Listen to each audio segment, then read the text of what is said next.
Hello. आप देखना start कर चुके हैं अशरफ जैन को और हम बात कर रहे हैं आज अंबर जिलानी यानी बिस्फी विधानसभा के आरजेडी के नेता अंबर जिलानी जो बिस्फी विधानसभा में पद यात्रा निकाल चुके हैं। लेकिन उनकी पद यात्रा कितनी सफल रहेगी और कितनी असफल रहेगी और क्या इस पद यात्रा से उन्हें फायदा मिल पाएगा या नहीं मिल पाएगा, ये आने वाला वक्त बताएगा। लेकिन उनकी पद यात्रा जो उन्होंने अपने वीडियो में, एक वीडियो आप देखेंगे, उस वीडियो में उन्होंने कहा है कि विधानसभा में एनडीए के सरकार शासनकाल में 20 वर्षों में बिस्फी अब तक पीछे क्यों है, ये सवाल हम लोगों का है। बिस्फी में medical college, BEd college, degree college, engineering college, इसके बाद अस्पताल, मॉडल विद्यालय, महिला कॉलेज अब तक क्यों नहीं, ये सवाल हम लोगों का है। दूसरा सवाल हम लोगों का है, विधानसभा क्षेत्र में हर पंचायत में आरटीपीएस सेवा और 40 पंचायत में जो उप स्वास्थ्य केंद्र नहीं है, ये होना चाहिए, ये सवाल हम लोगों का है। उसके बाद बाढ़, सुखाड़, बिजली संकट का समाधान अब तक क्यों नहीं, ये मुद्दा हम लोगों का है। इसको लेके हम लोग जा रहे हैं। आपका बेटा आपका द्वार, बदलेगा बिस्फी, बदलेगा बिहार। अब की बार तेजस्वी सरकार और बिस्फी मांगे अपना अधिकार, इस तहत हम लोग निकल रहे हैं। हमारी कुछ मांगे हैं, ये यहाँ इसमें आप देख सकते हैं, ये मांग को लेके हम निकल रहे हैं। बिस्फी विधानसभा के पंचायत में वो पद यात्रा करेंगे और लोगों से जुड़ने का काम करेंगे। लोगों से जुड़कर उन्हें जो बिस्फी विधानसभा की जो एनडीए की जो सरकार है, 20 साल की एनडीए की जो सरकार है, वो बिस्फी विधानसभा के हक के लिए काम की है या नहीं की है, और बिस्फी विधानसभा में किस तरीके से जो है भ्रष्टाचार मुक्त विधानसभा हो, बिस्फी विधानसभा का जो है जो ब्लॉक हो गया, वहाँ किस तरीके से भ्रष्टाचार मुक्त हो, लोगों को किस तरीके से काम हो सके आसानी से, और लोग अपनी समस्याओं को दूर कर सके। और या जो बिस्फी या मधुबनी जिले में जो एक सूखा की बहुत बड़ी समस्या है, वो सूखे की समस्या को किस तरीके से दूर की जाए। एक बात जो मुझे अंबर जिलानी साहब से पूछना है कि क्या आपने एक सवाल किया कि अगर बिस्फी विधानसभा में आपके नेता, मतलब नेता प्रतिपक्ष जो अभी बिहार में है, मतलब तेजस्वी यादव को 22 महीने देते हैं, तो आप बिहार का नक्शा बदल देंगे। 20 सालों का हमने उठाया है मुद्दा। ये 20 वर्ष में एनडीए के 20 वर्षों के शासनकाल में बिस्फी अब तक पीछे क्यों, ये नीतीश कुमार से सवाल है हमारा, ये एनडीए की सरकार से सवाल है हमारा। हम लोगों को अगर मौका मिलता, अगर तेजस्वी यादव को 22 महीना दे दे, तो 22 महीना में बिहार को बदल के तेजस्वी यादव दिखाएगा, ये हम लोग का वादा है। और निश्चित रूप से तेजस्वी यादव 22 महीना में बदल के दिखाएंगे। हम लोगों को सिर्फ 22 महीना चाहिए, 22 महीना में बदल के दिखा देंगे। लेकिन मेरा सवाल आपसे भी है, बिस्फी विधानसभा के भावी उम्मीदवार अंबर जिलानी से भी है, और बिस्फी विधानसभा के जो कह सकते हैं कि विधायक, उनसे भी है कि क्या किस तरीके से आप पे बहुत सारे नेता आते हैं और बहुत सारे नेता जाते हैं।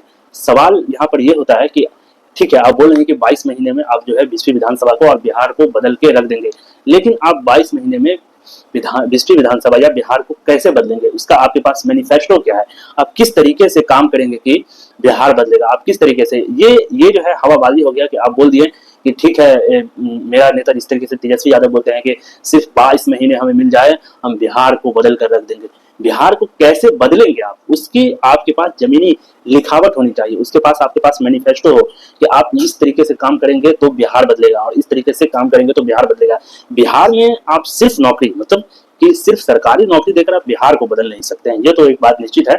लेकिन बात यहाँ पर यह भी है कि क्या बिस्फी विधानसभा का भविष्य बदलेगा, या बिस्फी विधानसभा वैसे ही जो है क्या कह सकते हैं कि खटाखट रोड मिलेगा बिस्फी विधानसभा में, या बिस्फी विधानसभा आने वाले वक्त में अपने मतलब प्रगति के रास्ते पर चलेगा। क्योंकि हम बिस्फी विधानसभा में आप जाएंगे, जहां जहां देखेंगे तो कहीं ना कहीं आपको टूटा रोड मिलेगा, कहीं आपको जो है, आप बिस्फी विधानसभा की ओर जाते हैं या बिस्फी ब्लॉक की ओर जाते हैं तो एक रोड में हम हमेशा देखता हूं, कम से कम ये आरजेडी के कार्यालय में भी था और अभी एनडीए है यानी बीजेपी के वहां से विधायक हैं, उनके कार्यालय में भी मैंने देखा कि वो रास्ता जो कहाँ से बल्हा से थोड़ा सा आप आगे जाइएगा तो वो रास्ता लगभग मतलब जो है 10 साल से वैसा ही टूटा हुआ है। आप जगवन पूर्वी में जाइएगा तो जगवन पूर्वी का जो है 2-3 रास्ता बिस्फी विधानसभा में, जो बिस्फी विधानसभा में जगवन पूर्वी पंचायत आता है, वहां पे आप देखिएगा तो 2-3 रास्ता जो है हमेशा मतलब आपको 10 साल से वो रास्ता टूटा हुआ मिलेगा।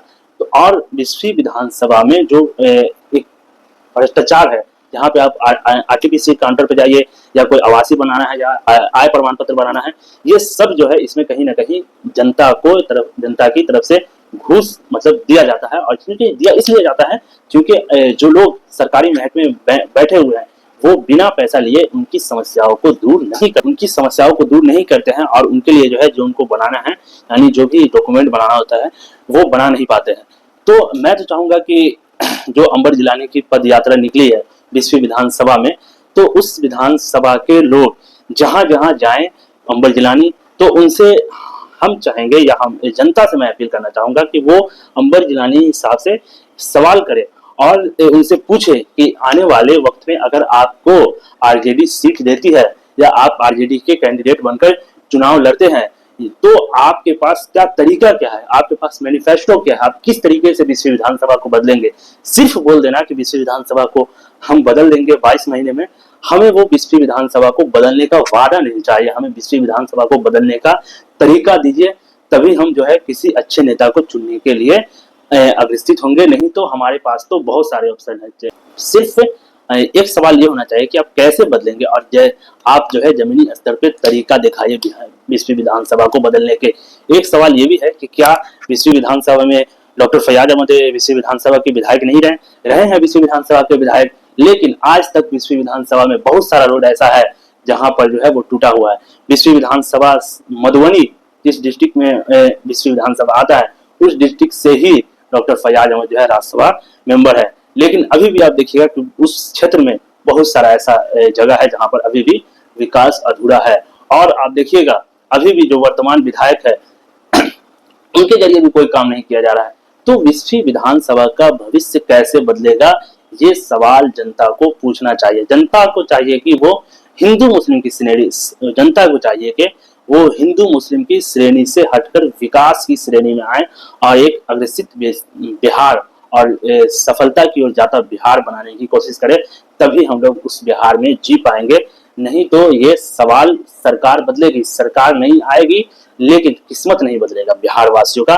तो हमें चाहिए कि बिहार के लोग, बिहार की जनता, बिहार के जो प्रतिनिधि हैं उनसे सवाल करें, हर मुद्दे पे सवाल करें, लोकल से लेके अपर तक के नेता से सवाल करें। जब आपके वोट मांगने आए तो सबसे पहला अंकुश लगाएं कि हिंदू मुस्लिम पे वोट नहीं होगा, विकास पे वोट होगा। विकास का आप वादा करेंगे तो उसका तरीका भी दिखाइए, किस तरीके से विकास होगा, तभी आपको वोट देंगे। आप देख रहे थे अशरफ सैन को।